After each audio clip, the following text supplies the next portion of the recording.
What's up, everybody? It's your favorite podcast, Get a Bucket. I'm your host, Train, as usual. I hope you're all having a wonderful, wonderful day.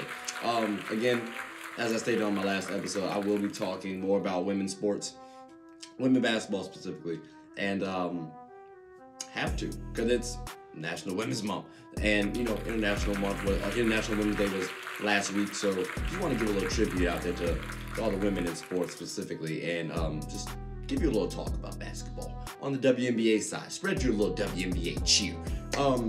I would love to talk about some games that are coming up. I really would, but unfortunately, WNBA season is not on.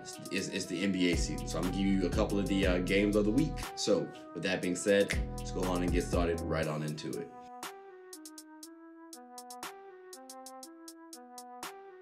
Now, on Monday, we have the Nets versus the Knicks. This is a battle of New York, two currently playoff teams. I think the Knicks will dip out eventually, but that's another story for another day. Should be an interesting one. At least the Knicks are making it a competitive game. I'll love to see it. Now, on Tuesday, we have the Utah Jazz versus the Celtics. And, the Jazz are looking to continue their regular season success. Meanwhile, the Celtics are looking to rebuild on a second half, or for the second half, after the first half wasn't that good. So I want to see if that happens, like who's going to usurp the other, who's going to start off the gate stronger. I'd like to see that personally. I think you will as well. Now on Wednesday, we have the Dallas Mavericks versus the Los Angeles Clippers. And this is last year's first round matchup, Kawhi and Paul George versus Luka and Porzingis. I'm also looking at Serge Ibaka versus Kristaps Porzingis, that matchup, for multiple reasons. One, Porzingis' health. If he's healthy, I expect him to actually perform well. And I also want to see how Serge Ibaka can defend against quality bigs in the league. That's going to be a big thing for the Clippers going forward. Now, on Thursday, we have the Pelicans versus the Portland Trailblazers. And simply put, Zion and Brandon Ingram versus Dame Dollar. You got it. I think these are comparable teams. Realistically, if you add CJ McCollum and Nurkic, maybe they're too much for the Pelicans. But because that's not the case, one superstar versus two all-stars right now, comparable game. And I want to see if the Pelicans are actually growing in the right direction. Now, on Friday, we have the Golden State Warriors versus the Memphis Grizzlies. Simply put, Ja versus Curry. Number 9 versus number 10 in the West, and this could actually help for both teams playoff-wise. So I expect to see the Warriors winning this matchup, but again, health reasons, who knows what's going to happen. It should be a fun one, very entertaining, possibly high scoring.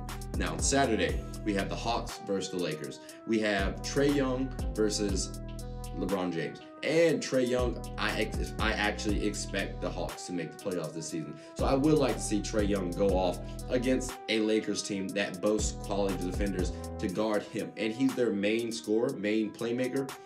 I like to see this matchup. Very entertaining, very high impacting. Now, on Sunday, we have the Pelicans versus the Nuggets and the Lakers versus the Suns. This is a good one, ladies and gentlemen. Zion and Ingram versus Jokic and Murray. Please expect to see these duos going at it for a foreseeable future. They're two of the best young duos that we have in the game. And then we also have a redemption game for LA when we're playing the Suns. We didn't have Anthony Davis last time, still won't. But we only lost by 10. We can actually make a comeback and win this game. But will the Suns' dominance continue? We'll have to see. But these are the games of the week, and I hope you all stay tuned.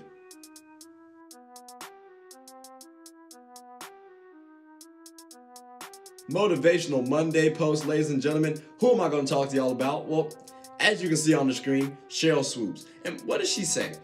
If you don't believe in yourself, no one else will. Now, for me, when I look at Sheryl, I know right now off the bat, bro, she's a Hall of Famer. That's an extremely easy one.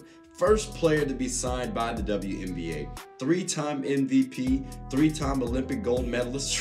One of 10 players to actually win a gold medal in the Olympics, a college chip, and a WNBA chip. Like, that's amazing. It's astounding. Oh, by the way, she's also the first WNBA player to record a triple-double. Bro, she's saucy. She was compared to like the Michael Jordan of the NBA. She had the turnaround, she had the spin move, she had the three-pointer, she had the deep three-pointer. Like, there was very little that Sheryl Swoopes could do.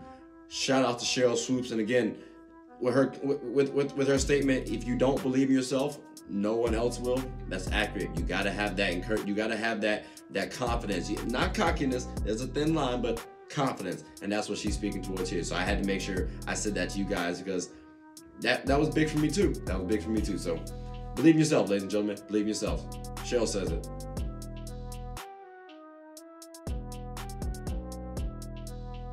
All right, we're back. And what do I want to talk to y'all about? Well, Vanessa Bryant, she's actually...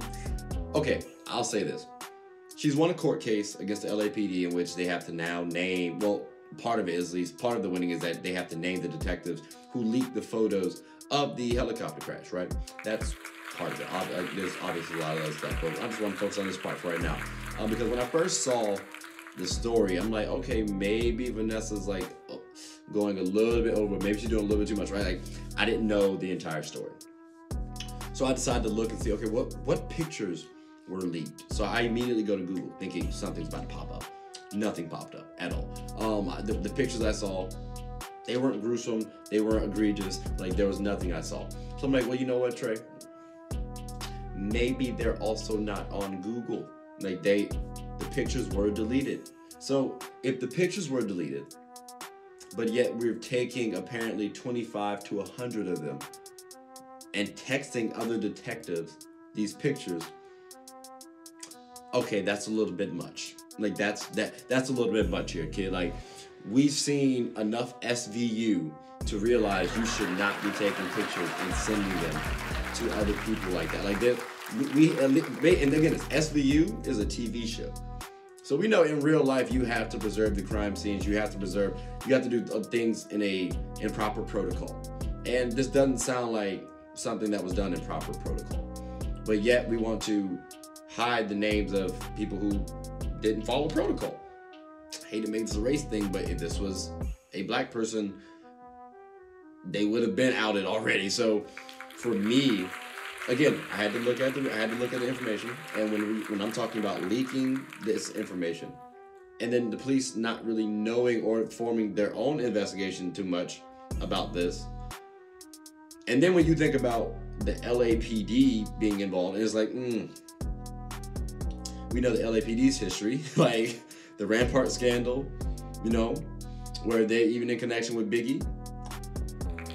So then you have Rodney King incident.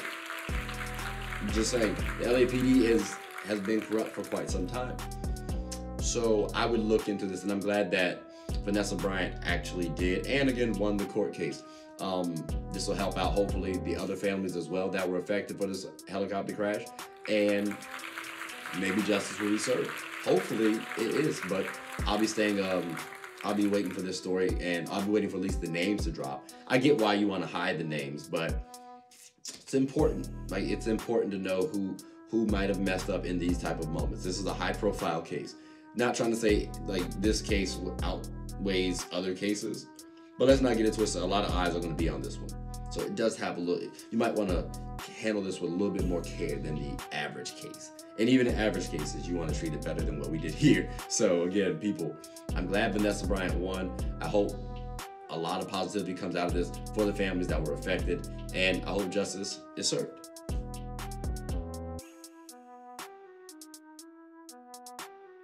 All right, so we got Who Dat, ladies and gentlemen. You know what time it is. I list off a person's credentials or characteristics, things of that nature, and you have 10 seconds to guess who that person is. And of course, we're going with the WNBA. I'm gonna give you a little spoiler, I'll give you a little hint, if you will. Not too much though, but with that being said, let's get started. As you see up on the screen, this was the first WNBA player drafted. They played on the 1991 USA team and wore number 11. Ready? You got 10 seconds. Go.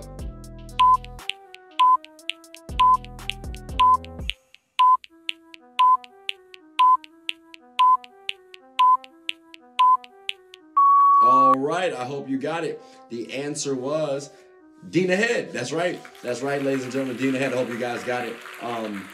If not, hey, tough. I don't know what to tell you. I thought I gave you an easy one. It's the first NBA player, or first WNBA player drafted. Gave you a big hint. Big hint. You could have even Googled it if you wanted to.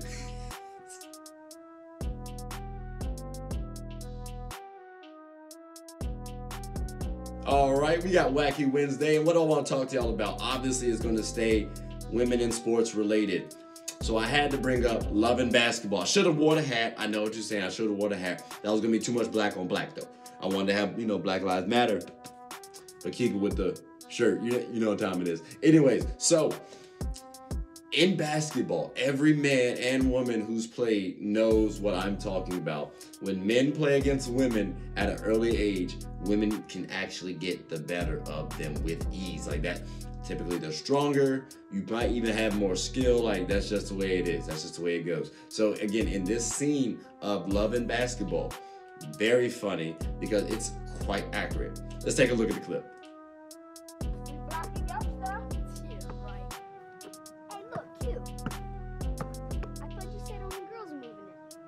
That's what my mom said.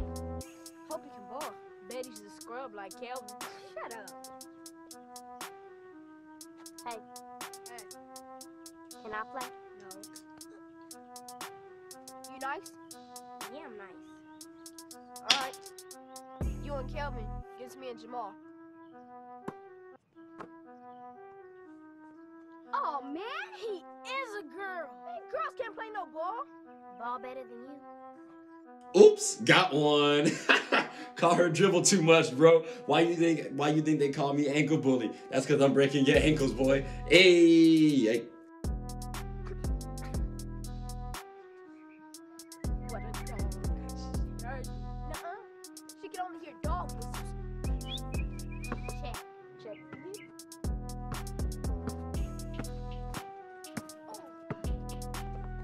Now that's the A, bro. You can't let that happen again. Like, she got you. Ooh, you look stupid. Just. Shut up. What's it?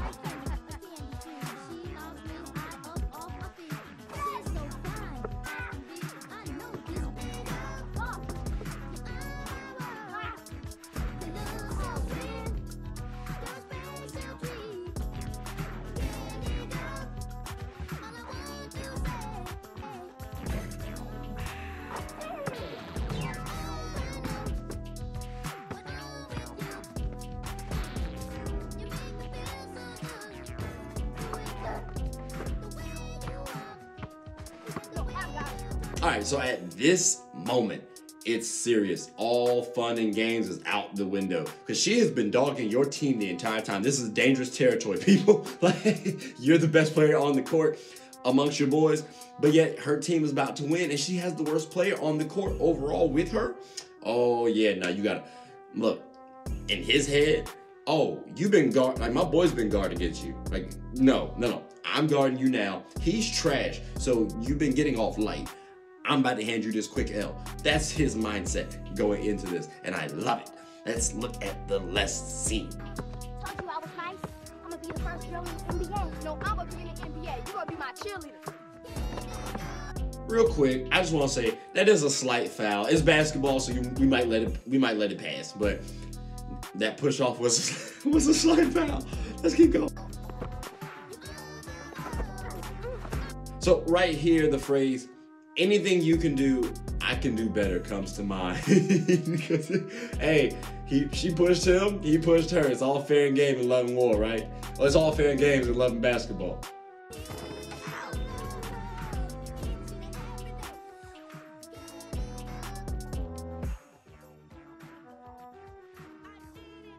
Now, a few things are going on here. It's like, I hope she's okay. I hope she don't go to her parents and tell what happened. I hope her parents don't come to my parents, because remember, they're neighbors. I hope they're next door neighbors. I hope her parents don't come to my parents and tell me what happened. I hope my parents aren't mad enough to whoop me. Like, that's all going through that kid's head at that point in time. On normal cases, not in this movie obviously, but like in normal cases, that's what's going to happen in a kid's mind. But I love this scene, bro. It just again shows you women can hoop, can actually outperform men. I ain't saying I'm gonna take an L, but I can. That's just the competitor in me. That's not saying like it's impossible. It's just saying that's the competitor in me. I'm not gonna say someone's going to beat me. So I had to bring that out. Had to bring this up to you guys. Love the movie. Love the scene. Like it was pretty good. Matter of fact, low key, it looked like how Luis Scola was in the open gym. Take a look at this real quick. You won't end them on camera. On my mama, you won't end them on camera. You is not like that. Oh shit! Oh shit! Bitch! Oh my God! What the fuck? What the fuck? What the fuck?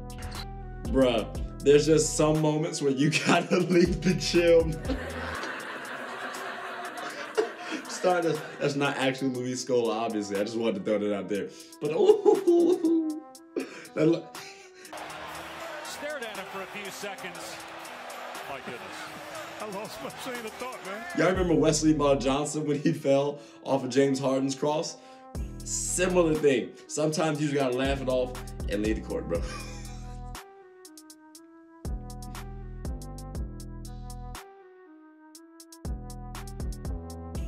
All right, so we have a dream come true, ladies and gentlemen. What am I talking about though?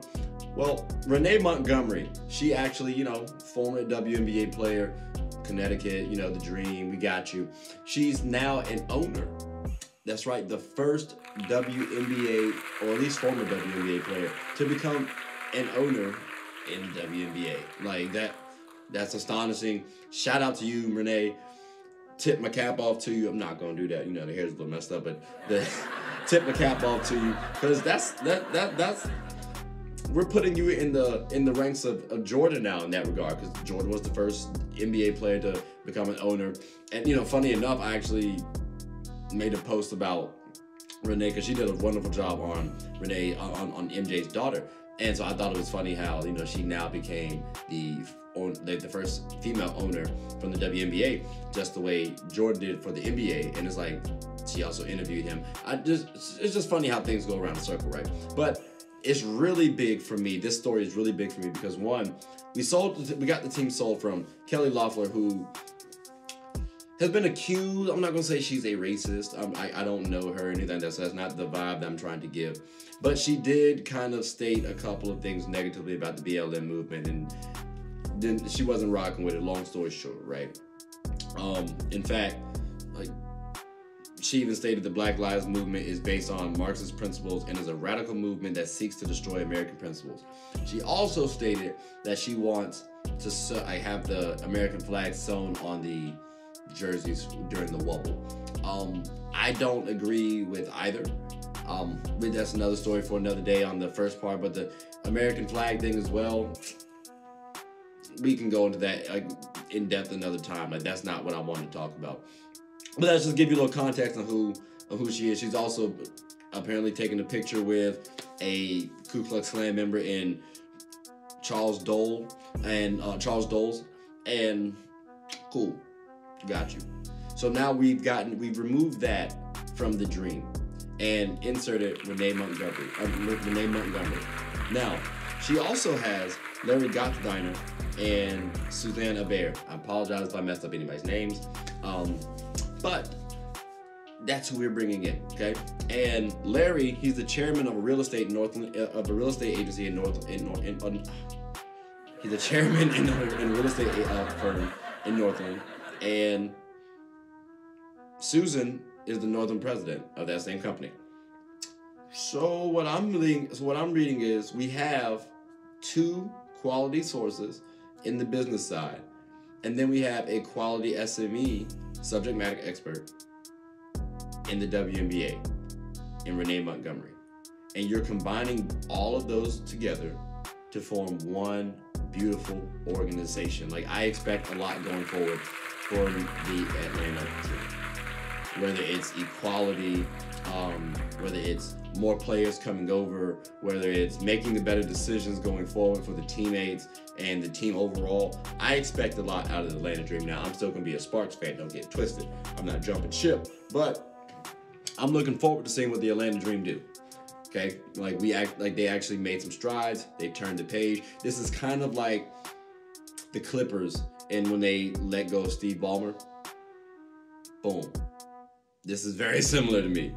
So the Clippers were able to make a little turnaround. Well, I think the Atlanta Dream might be able to make a little turnaround as well, especially when you realize, oh, a former player is going to be my boss. Oh, well, she'll understand where I'm coming from. Now we can make better decisions as a team. So look for the Atlanta Dream to do well, ladies and gentlemen. I personally think they're going to be hooping and getting buckets for the foreseeable future, just because of these good moves. Like the originator, the pioneer. You got shout out to you, Renee. Shout out to you guys. Love what you're doing. I love what you guys are doing. And hey, just keep it going.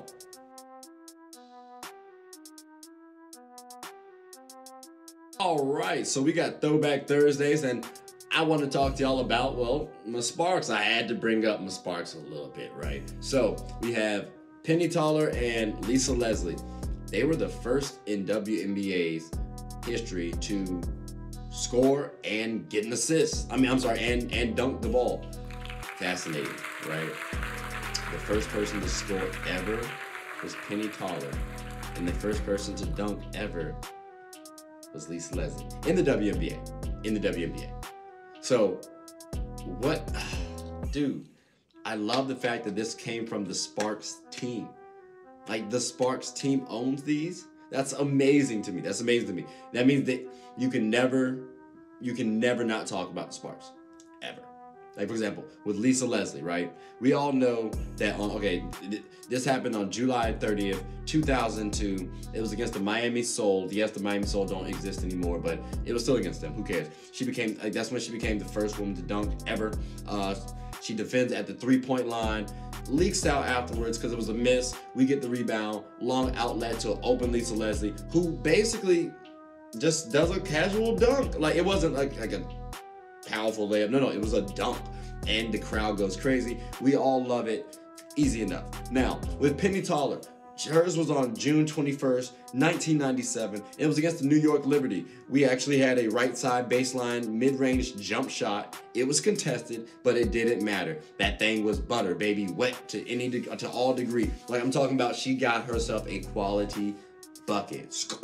And game time, that's what we're talking about here. So again, I am appreciative that we have two legends, two pioneers of the WNBA on our Sparks team. Love it. Let's go, Sparks.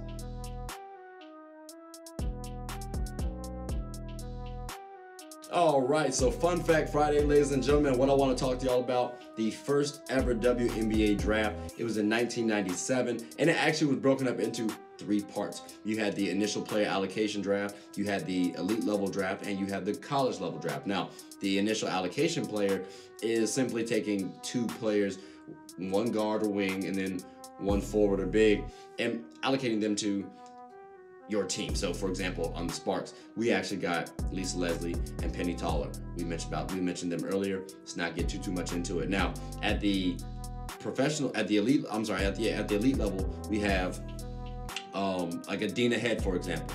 Okay, the first draft pick ever. Well, that's the caliber we're talking about. It's 2 rounds consisting of professionals and international players already. Then at the collegiate level, this is where you're drafting your Tina Thompsons, okay, where at least she was drafted in this draft, so that's why I'm bringing her up. But people who came out of college, this is typically what we see nowadays, okay? So the collegiate level draft is what we stuck with, whereas everything else was just trying to fill up the rest of the team. So again, just saying, this is pretty fascinating. I like the fact that you were able to see this type of draft. I kind of want to see it again one time. Like, I really would. Kind of building up a new team. It's interesting, but I just wanted to bring up the first ever WNBA draft. Figured I should for the Fun Fact Friday for National Women's Month. Had to. Easy.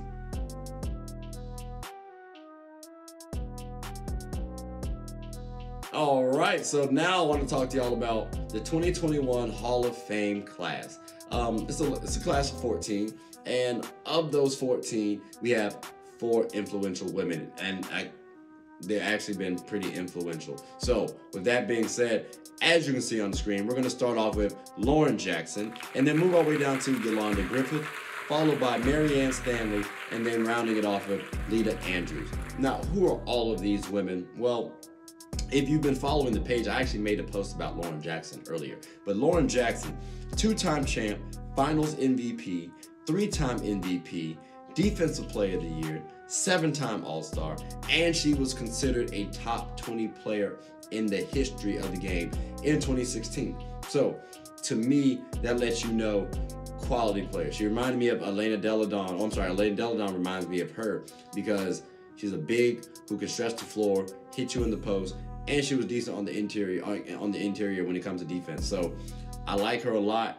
Easy enough. Should be a Hall of Famer. No questions asked. Now, when we're talking about Yolanda Griffith, this is an MVP, a Defensive Player of the Year, 7-time All-Star, 2-time Olympic gold medalist, won a chip with the Sacramento Monarchs in 2005, first team All-WNBA in all defense, considered a top 20 player in 2016, and went to Florida Atlantic University, which is a D2 school, showing that anybody can hoop and anybody can make it.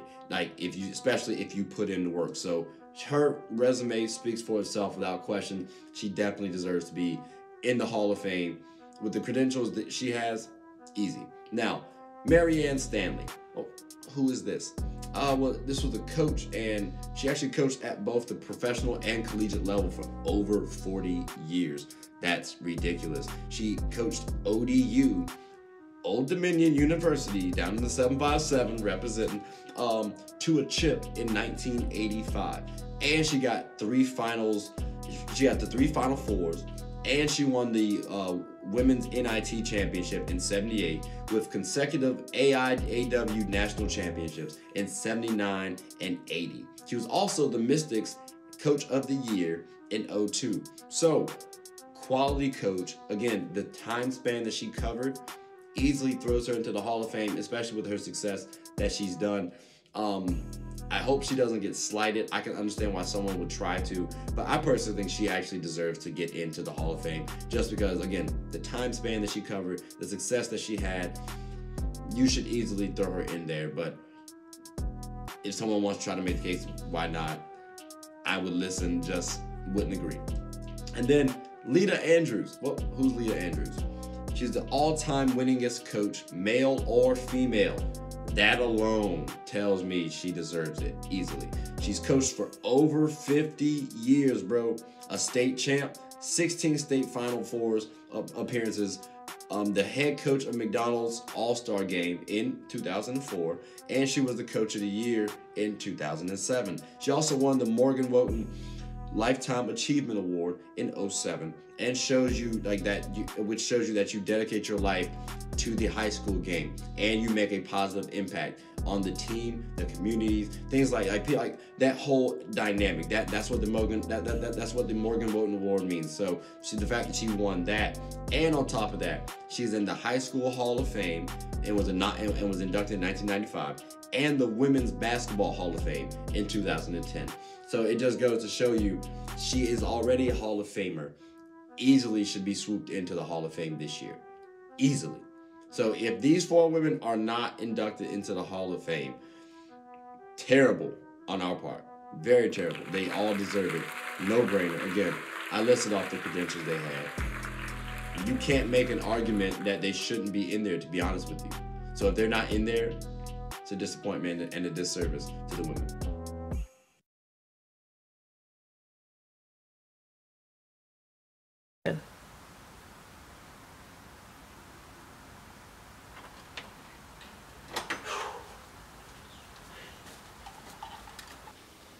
Oh, I did not know you guys were still here. As you can see, we're at the back end of the show. No pun intended, but look, hope you all enjoyed it. And before you go, please subscribe to the YouTube channel, follow the IG account, share the content to anybody who's anybody, and most importantly, leave your thoughts and comments below. But I gotta go back and play Buddy in 2K, so let me unmute him real quick. Excuse me.